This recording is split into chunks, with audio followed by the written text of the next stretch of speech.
Okay.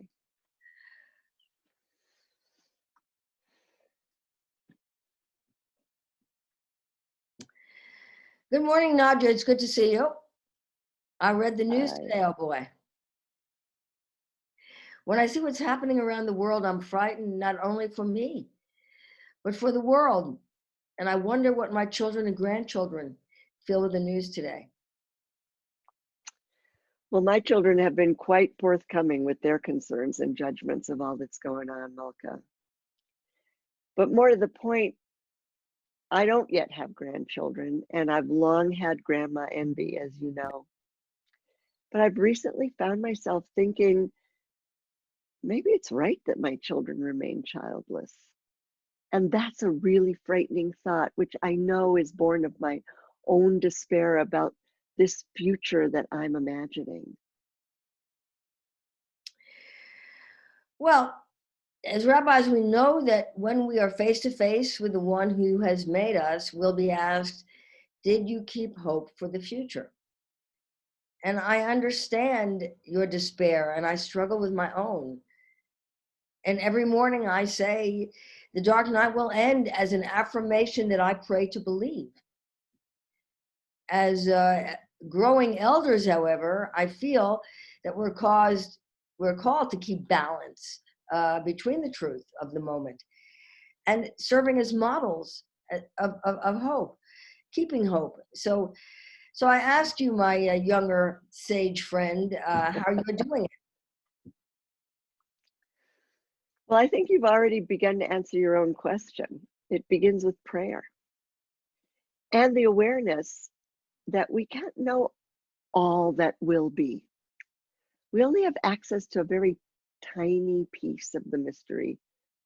So I notice my despair, and then I pull myself together and look to where I can provide support and maybe even a little inspiration to younger or more energetic folk who are out there, so many of them on the front lines fighting to make a difference.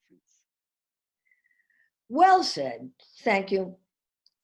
Bruce Springsteen has a lyric that goes, everybody dies, baby, that's a fact. And the song goes on to say that in the meantime, let's go out and have a good time and enjoy what we have now. And that helps me too. I have a friend whose teenage grandchild was recently put on anxiety medication. While it saddens me, I understand.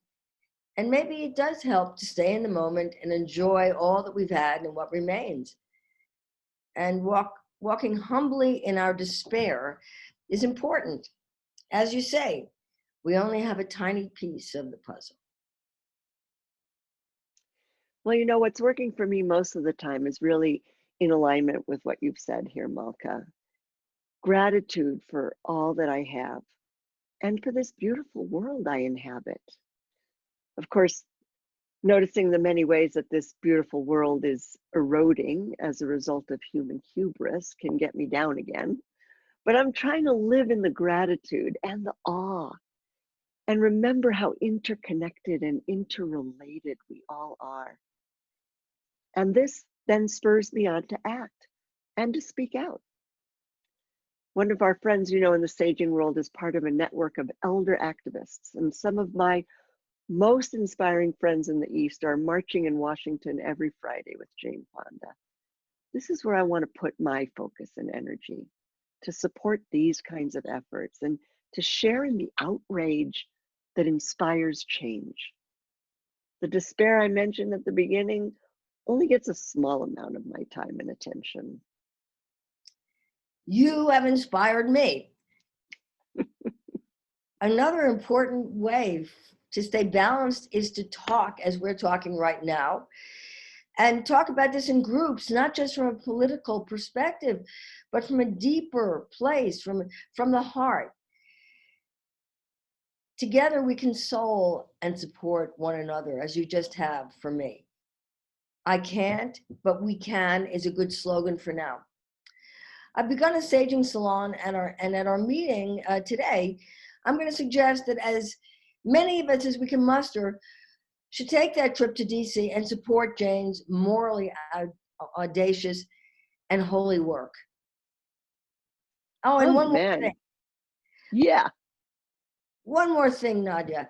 We could also like watch funny shows on Netflix. That's also helping me get through the night. So yes, amen. Amen. I'm grateful for And I want to come with to DC. Let me know when you're going. I sure will. I sure will. All right. Thanks, Malka. And thank you, Nadya.